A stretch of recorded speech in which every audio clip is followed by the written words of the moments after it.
ಖಂಡಿತ 15ನೇ ಹಣಕಾಸು ಯೋಜನೆ 15 ಫೈನಾನ್ಸ್ ಕಮಿಷನ್ ಹೇಗೆ ಒಂದು ಗ್ರಾಮದ ಬದುಕನ್ನು ಬದಲಾಯಿಸಿತು ಎಂಬುದರ ಕುರಿತು ಒಂದು ಕತೆ ಇಲ್ಲಿದೆ. ಬೆಳಕಿನೆಡೆಗೆ ಹೆಜ್ಜೆ 15ನೇ ಹಣಕಾಸು ಆಯೋಗ ಮತ್ತು ನಮ್ಮ ಹಳ್ಳಿ.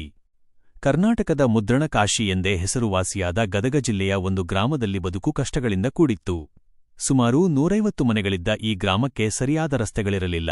ಮಳೆಗಾಲದಲ್ಲಿ ಅವು ಸಂಪೂರ್ಣವಾಗಿ ಕೆಸರುಮಯವಾಗುತ್ತಿದ್ದವು. ಕುಡಿಯುವ ನೀರಿಗಾಗಿ ಗ್ರಾಮಸ್ಥರು ಮೈಲಿಗಟ್ಟಲೆ ನಡೆಯಬೇಕಿತ್ತು. ಶಾಲೆಗೆ ಸುಸಜ್ಜಿತ ಕಟ್ಟಡವಿರಲಿಲ್ಲ. ಆರೋಗ್ಯ ಕೇಂದ್ರವಂತೂ ಕೇವಲ ಕನಸಾಗಿತ್ತು. ಗ್ರಾಮ ಪಂಚಾಯಿತಿಗೆ ಸರ್ಕಾರದಿಂದ ಬರುತ್ತಿದ್ದ ಅನುದಾನ ಸಣ್ಣಪುಟ್ಟ ರಿಪೇರಿಗೂ ಸಾಲುತ್ತಿರಲಿಲ್ಲ. ಜನರ ಮನಸ್ಸಿನಲ್ಲಿ ನಿರಾಸೆ ಮನೆ ಮಾಡಿತ್ತು. ಯುವಕರು ನಗರಗಳಿಗೆ ವಲಸೆ ಹೋಗುತ್ತಿದ್ದರು.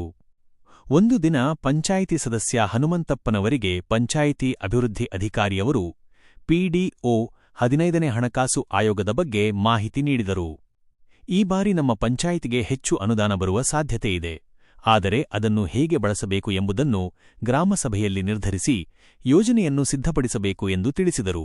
ಹನುಮಂತಪ್ಪನವರಿಗೆ ಇದು ಭರವಸೆಯ ಕಿರಣದಂತೆ ಕಂಡಿತು. ಹೊಸ ಭರವಸೆ 15ನೇ ಹಣಕಾಸು ಆಯೋಗದ ಅರಿವು. ಅವರು ತಕ್ಷಣವೇ ಗ್ರಾಮಸಭೆ ಕರೆದರು. ಮೊದಲಿಗೆ ಜನರಿಗೆ ಹೊಸ ಅನುದಾನದ ಬಗ್ಗೆ ನಂಬಿಕೆ ಇರಲಿಲ್ಲ.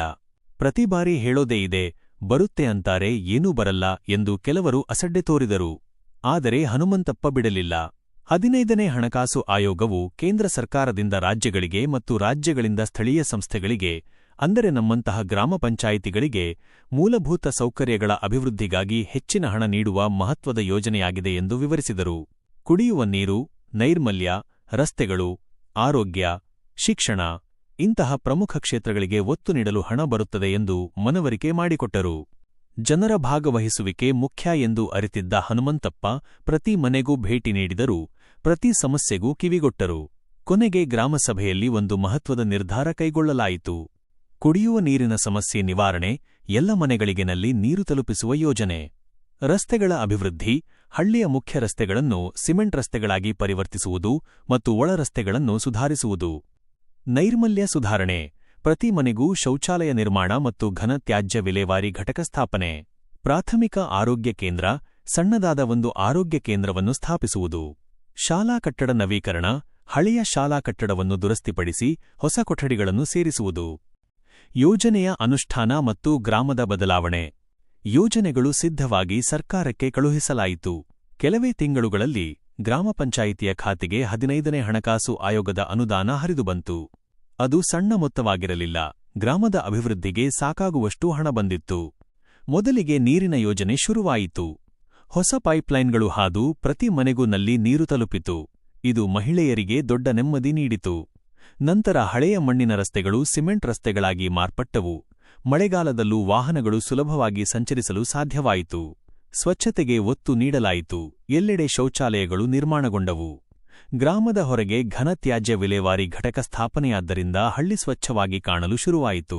ಚಿಕ್ಕದಾದರೂ ಒಂದು ಆರೋಗ್ಯ ಕೇಂದ್ರ ತಲೆ ಎತ್ತಿದ್ದರಿಂದ ಪ್ರಾಥಮಿಕ ಚಿಕಿತ್ಸೆಗೆ ಜನರಿಗೆ ಹತ್ತಿರದಲ್ಲೇ ಸೇವೆ ಸಿಗುವಂತಾಯಿತು. ಶಾಲಾ ಕಟ್ಟಡ ನವೀಕರಣಗೊಂಡು ಮಕ್ಕಳಿಗೆ ಉತ್ತಮ ವಾತಾವರಣ ಸಿಕ್ಕಿತು. ಬದಲಾದ ಹಳ್ಳಿ, ಬದಲಾದ ಬದುಕು. ಕೆಲವೇ ವರ್ಷಗಳಲ್ಲಿ ಆ ಗ್ರಾಮವು ಗುರುತು ಸಿಗದಷ್ಟು ಬದಲಾಗಿತ್ತು.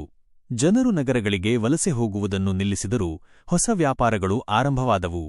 ಹಿರಿಯರು ನಮ್ಮ ಬದುಕಿನಲ್ಲಿ ಇಂತಹ ಬದಲಾವಣೆ ಆಗುತ್ತೆ ಅಂತ ಅಂದುಕೊಂಡಿರಲಿಲ್ಲ ಎಂದು ಸಂತೋಷಪಟ್ಟರು. ಆ ಹಳ್ಳಿಯೂ ಕೇವಲ ಒಂದು ಗ್ರಾಮವಾಗಿ ಉಳಿಯಲಿಲ್ಲ. ಅದು ಸರಿಯಾದ ಯೋಜನೆ ಮತ್ತು ಪಾರದರ್ಶಕ ಅನುಷ್ಠಾನದ ಮೂಲಕ 15ನೇ ಹಣಕಾಸು ಆಯೋಗದ ಅನುದಾನವು ಗ್ರಾಮೀಣ ಪ್ರದೇಶದ ಬದುಕನ್ನು ಹೇಗೆ ಉಜ್ವಲಗೊಳಿಸುತ್ತದೆ ಎಂಬುದಕ್ಕೆ ಒಂದು ಜೀವಂತ ಉದಾಹರಣೆಯಾಯಿತು.